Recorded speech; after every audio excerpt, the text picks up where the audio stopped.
Welcome to the CXR channel, our premier podcast for talent acquisition and talent management. Listen in as the CXR community discusses a wide range of topics focused on attracting, engaging, and retaining the best talent. We're glad you're here.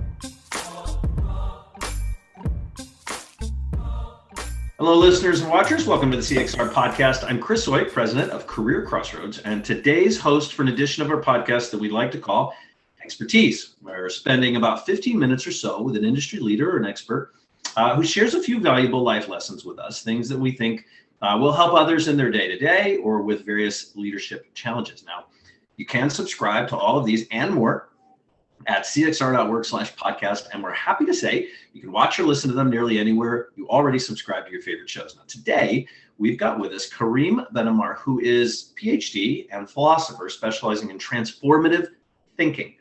He gives lectures and workshops for companies and organizations. He studied philosophy in England, the United States, and Japan, taught at Kobe University, and is the author of Abundance from 2005 and Reframing, The Art of Thinking Differently in 2012. Now, you can get more information at karimbenammar.com, and Karim also delivers some pretty great courses at udemy.com. Now, I know those are a mouthful online, but we'll share all of these on the screen and online, those links directly in post-production. Now, actually, Karim joined us not too long ago for a CXR workshop on rethinking our actions and reframing our approaches to DE&I, diversity, equity challenges. And it was one of our favorite workshops. So we're excited to have him back and to catch up and share some of his wisdom and experience. Karim, welcome to the show. Thanks, Chris. Thanks for the introduction. Great to be here. So I always start out, if we've got somebody on who's going to be relatively new to the crowd, right, new to the listeners or watchers, with asking the participant or the guest to kind of give us an escalator pitch of who they are. I know we've only got about 15 minutes on the line here, but can you give us sort of a one or two liner about who the heck you really are and why should anybody care what you have to say? Well, I'm a lapsed philosopher. I used to be an academic philosopher, and philosophy is really about thinking why the world is as it is. And so when I work with people, I kind of share that curiosity, that you dig deeper and deeper and deeper, and then you try and find out why we do the things we do. And this reframing is all about when you understand why you do things, you can change it. You have a better understanding of how you could do it radically differently, and you can try it. And it's a lot of fun. It's, the idea of transformative thinking is that you think and that it changes what you do. And it's not just slamming stuff in differently. I don't understand. We're supposed to put some forethought into our actions. Is that what you're telling me? Yeah, I mean, we tend to do things out of habit. We tend to do things because that's the way it's always been done. And when we do things differently, we just do trial and error, which is great if you have 3 options or 5 options. But if you have a million options, trial and error, it will last a long time. So the idea of thinking about it a little bit, taking the time out of your busy schedule, out of doing, taking the time to think and be open to the wonder of why you do things in the first place.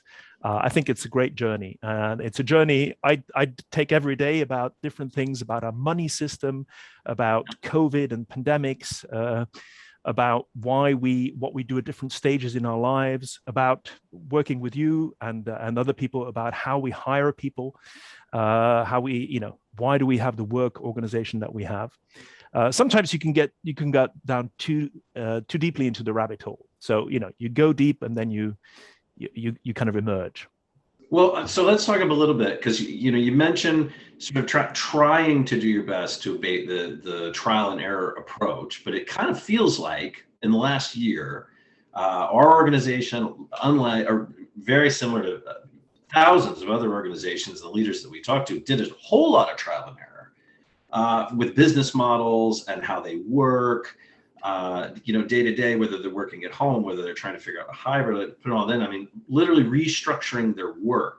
I mean, have you seen a lot of that in the light that you live in as well? Like, you're trying to avoid that and be mindful, but it was almost like we threw everything at the wall for the last year, and we've just been trying to survive. Yeah, well, when you get a pandemic, when you get a global crisis, which changes a lot of the way we do things, that kind of forces you from an external, there's an external push that forces you to do things differently. So that's good. That really shakes things up. And I think we have an amazing opportunity because we've been shaken up by that. The other hand, when you're faced with a crisis, you tend to fall back on the stuff that you know.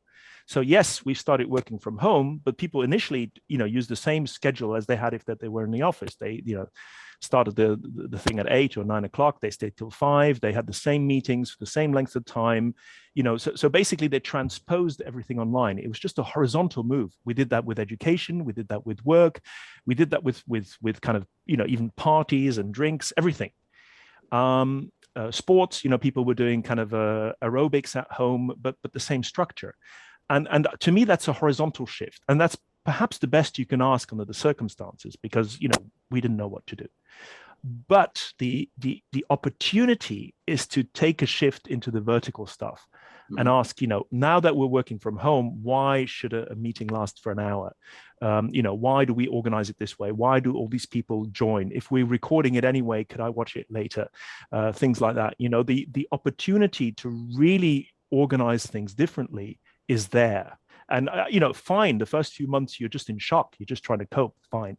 But after a while, and I think we've seen that with some organizations, that they've really started rethinking how they work. I've seen that with I've worked with quite a lot of large companies. Think about banks or, large bureaucracies that were suddenly working from home. Initially, they did it the old way, and eventually they started really rethinking how they work. Well, what would you say? Because I mean, everything you're saying is resonating, right? Like we did stick with 1 hour meetings. We did stick with stuff that was still a meeting that probably could have been an email, right? We had that in real life, and then we carried it into the digital experience as well. And what would be one great shift that you saw that you would encourage everybody to really take note of, and maybe some of these organizations where they're restructuring that work or sort of reframing how those meetings are conducted? Is there one that stands out? Yeah, there's one. It's a double one. I'm going to cheat a little bit and give you two aspects of it, but it's a very powerful one. It's to work when you're at your best. Some people are morning people, some people are evening people, some people are night people, and there's a few hours a day when you're extremely productive for the really high quality work that you need to do. And I found when you give people the freedom to work different hours, they will gravitate to that time and work there. And the reason it's linked to a second thing is because of the family situation. People with young children said, I spend the afternoon with my children, and then the evening when they're in bed, I do a bit of extra work. The whole idea of 9 to 5 was because we had to commute. All these structures of 9 to 5 working, whether it's an office or a factory, these are 60, 70 years old. They're very old structures. And it's interesting that with kind of apps and Uber and all that stuff in terms of kind of very low paying jobs of bicycle deliveries and stuff, we've radicalized it. Everything is by app, everything is micro work and all that kind of stuff. But in the serious jobs, we've stuck to the most traditional way of doing it. And it's not adapted to what our strengths are. So you can work in the hours that are best for you, and best for you in terms of your productivity, but also best for you in terms of your enjoyment of life. What is your other role? Yeah, Karim, why do you think that is? Why do you think we couldn't make that shift in this one area that really makes up a considerable portion of our day-to-day, of our lives? Why is this one thing so difficult for us to move from, right? To sort of evolve in? Well, I think you see that artists, writers, people who are self-employed, they've had to come up with their own structures because nobody tells them when to work, right? And if you've had a time in your life when you've been independent, I think you can probably realize that's not so easy to do. It's simpler to have a boss who tells you have to show up at this time and stay until this time and just be there, and so we've replaced real active work through being present, and we've replaced coming up with the own structures that are meaningful to us by just following the structure of basically a father figure or a mother figure. We're infantilized. We're adults, we have our own kids, we make life and death decisions, we make decisions that impact our lives and everything. But as soon as we're at work, we turn into little kids who follow what the boss says. And the same goes for managers. You have the oversight you have over the people working for you is probably stronger than the oversight you have over your own children. You don't know what your children are doing all day long, but you know what the people in your office are doing all day long. So it's why is this self-inflicted? Why can't we grow up and have our own autonomy when it comes to work? That would be so the strange thing is not the thing we're moving into. The strange thing is the thing we've been doing for all these decades. Yeah, it's interesting. I mean, we had a wonderful meeting the other day where we had a guy on the line who'd been work at home. The flip, I think you and I talked about this last time we were on the line, but he'd been working from home for 15 years. So the pandemic and the shift in everybody heading home instead of into the office every day was no big deal for him. He didn't expect any change. However, he started walking more. For some reason, also pandemic related, but he started walking more around the neighborhood. Well, there were more people in the neighborhood during the day than he'd ever seen before. And he starts meeting these people that it turns out are his neighbors. He had no idea that they were his neighbors. He'd been living next to him for 6 or 7 years, and he's getting to know his neighbors more now because they're at home. And it seems to be creating this shift in sort of how he thinks of community in which he lives in. And that change that would have never otherwise occurred with these folks sort of 9 to 5ing it, out of the space. And it seems to be much healthier for him. And he's worried about everybody going back to work because now he's going to lose his newfound community and comfort. Yeah. Oh, but are we going back to work? I think this is a great example. You have a horizontal shift. We've had to work from home. That's just horizontal, like we said before. Yep. But people have started questioning the vertical shift and asking, why do I work these hours? What is the relationship to my manager? What is the relationship to my coworkers? What is the relationship to my community and all that stuff? What is the relationship to my family? And they're realizing that there's quality at work here as well. What is quality time? We talk about work-life balance, we talk about quality time, but it's always within the restrictions that we set for ourselves. And suddenly realizing you can have a different quality time. How are you going to enjoy your life? You don't really live to work, although it may seem that way. You work to live. Right? Work is something that gives you structure and meaning and makes you enjoy life. And those are the good parts if you have an interesting job. I love my job. I know quite a lot of people who really love their job. Having said that, there is also living, and there's also kind of choices and structures that you can make. And how can you get your work to support your life rather than the other way around? And this kind of even working 40 hours a week or working just for one boss or the kind of things that you're engaged in, if people really had a say in how they would share their work with employers, and one employer or several employers, you might have a whole range of different work arrangements. And like I said, the interesting ones are done on the kind of lower quality jobs. Lower quality is not a nice thing to say, but the app world, the kind of appifying all these interactions. So I think there's an opportunity there, not to copy the apps necessarily, but to how do you appify work so that, I can say, these are my most productive hours. This is a project I'm working on, and I'm going to put in the work here.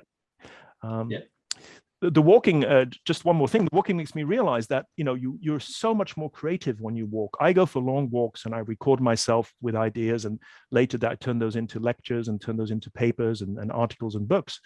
All my books have been written that way. The Abundance was written walking in the beaches in Brazil, where I was for a year. But people have meetings, just with audio, just like a podcast. You're talking to one other person or to two people, and you're walking. And while you're walking, you're just having a great conversation. And that's a way of working as well. So let's see if we can integrate that. And I want to encourage people to this has been an extremely costly pandemic, an extremely costly crisis in terms of deaths, of course, in terms of people who are very severely ill, people who have lost loved ones. In terms of money, it's thousands of billions, tens of thousands of billions the cost, right? So let's make it work for us. Let there be some fundamental changes that increase people's quality of life that come out of this experience we've all been pushed to. That's my hope, and I think that's the opportunity there is there.